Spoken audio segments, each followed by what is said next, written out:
So I'm here at the Washington Soldiers Home Cemetery, and I'm filming a short video as to why we need the $250,000 for the next phase of restoration. This is our state's oldest veteran cemetery, and up until 2015 it was the most neglected, or it's been neglected fully.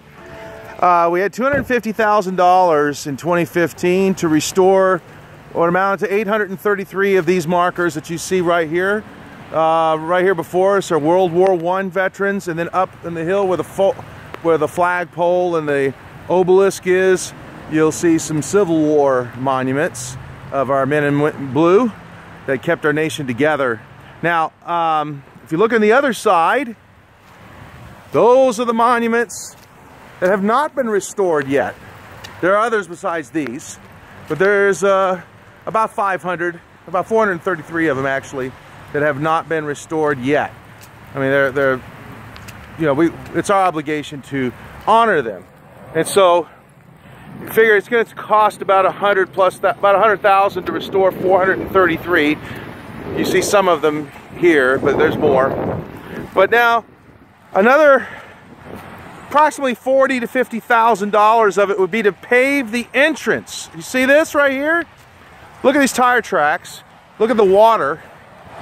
Now, you know, it rains in the state about 6-7 months out of the year.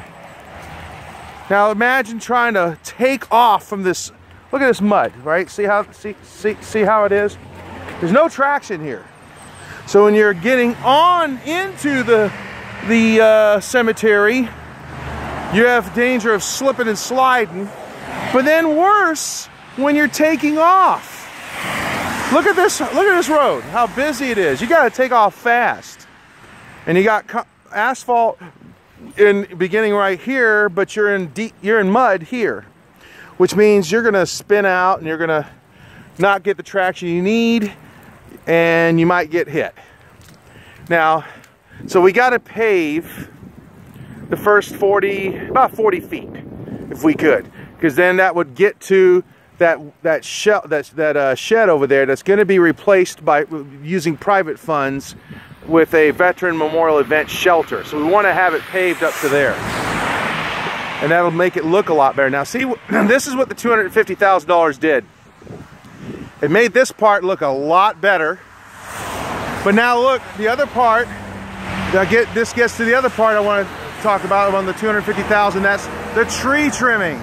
There's about 13 trees here that need trimming real badly.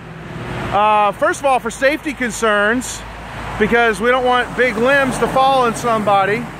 That would not be good. But then the other thing too is aesthetics. There are parts of the cemetery, because of the huge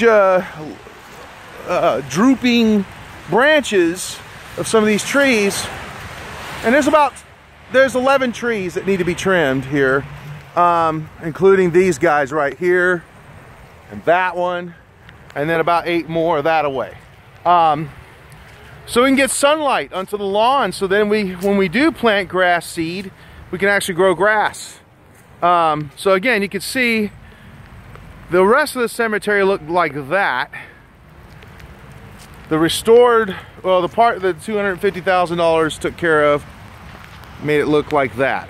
So we need the whole cemetery to look like this. And like I said, if we just have the pavement go from the road to right here, to this one-way sign right here, where the road, you know, merges right here, then that would be perfect. At least that'd be a good first installment. So this is why we need $250,000 for this next phase of restoration, to make this cemetery one step closer to being great again. Really, it needs to be, because that is our moral obligation and our duty to honor these veterans just as much as the veterans at Tahoma, at Medical Lake, where those two cemeteries are beautiful and should be, and then, you know, in Arlington and other cemeteries. So this is Mark Perez here, Deputy Leader of the 2nd Legislative District, and on the board of directors of the Restore America Club, signing off, and we hope to get your support, because it's the right thing to do.